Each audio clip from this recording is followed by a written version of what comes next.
Orang tidak punya kesabaran menghabiskan 3 tahun untuk membangun bisnis mereka sendiri.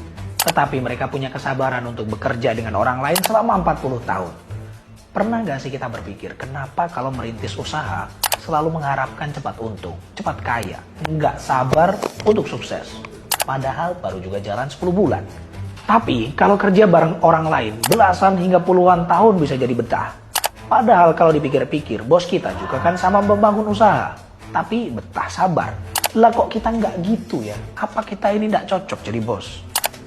Membangun bisnis memang membutuhkan keberanian dan kesabaran yang luar biasa. Di tahun pertama, banyak tantangan yang harus dihadapi. Mulai dari modal terbatas, pasar yang tidak pasti, dan risiko kegagalan yang cukup tinggi. Itulah yang membuat banyak orang merasa lebih aman bekerja untuk orang lain. Meskipun mereka harus menghabiskan 40 tahun hidup mereka dalam rutinitas yang sama. Berangkat pagi pulang maghrib, gaji UMR hanya untuk keperluan yang wajib-wajib. Ketika membangun bisnis sendiri, tentunya kendali penuh atas waktu dan urusan bisnis ada di tangan kita. Setiap keuntungan sekecil apapun adalah hasil dari otak dan keringat yang kita peras. Sedangkan kalau bekerja untuk orang lain, seringkali waktu usaha yang kita lakukan tujuannya untuk keuntungan atasan. Baru sisanya gaji untuk kita. Ya enggak sih? Satu lagi, kalau kerja ikut orang lain, yang jelas kita nggak perlu ikut-ikutan mikir gimana agar bisnisnya jalan. Kerja, ya kerja saja, sesuai dengan perintah atasan. Gitu nggak sih? Atau, di sini ada karyawan yang kerjanya lebih dari... Penting untuk diingat, kesuksesan dalam bisnis tidak datang secara instan. Diperlukan yang namanya kerja keras, kesabaran, seluas samudera. Tentu saja imbalannya jauh lebih besar dan memuaskan daripada kerja untuk orang lain seumur hidup. Konten ini ngajak kita semua untuk jangan hanya punya satu pekerjaan saja.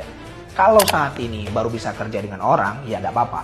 Tapi kita juga harus sabar untuk merintis usaha sendiri. Meskipun itu baru jualan es jeruk beras. Setidaknya kita sudah punya usaha sendiri lah ya. Kita ini nggak tahu sampai kapan kita bisa kerja bareng sama orang lain. Kita juga nggak tahu apa yang terjadi besok dan dengan kita sendiri. Jangan sampai seperti yang baru-baru ini, banyak karyawan ekspedisi merah yang terkena PHK dan pada bingung mau ngapain. Tidak ada salahnya kita memulai usaha kecil-kecilan, sampingan gitu ya. Tujuannya itu tadi. Jadi, kalau sekarang punya impian yang besar, cobalah untuk memberikan diri kita kesempatan. Mungkin 3 tahun adalah waktu yang lama, tapi ini bisa jadi investasi yang terbaik yang pernah kita buat dalam hidup. Ingat, kesabaran dalam membangun bisnis sendiri mungkin sulit, tapi hasilnya bisa jadi sangat luar biasa. Pejabat publik kita saja tahu, selain mereka menjabat sebagai pejabat, mereka juga punya banyak sampingan.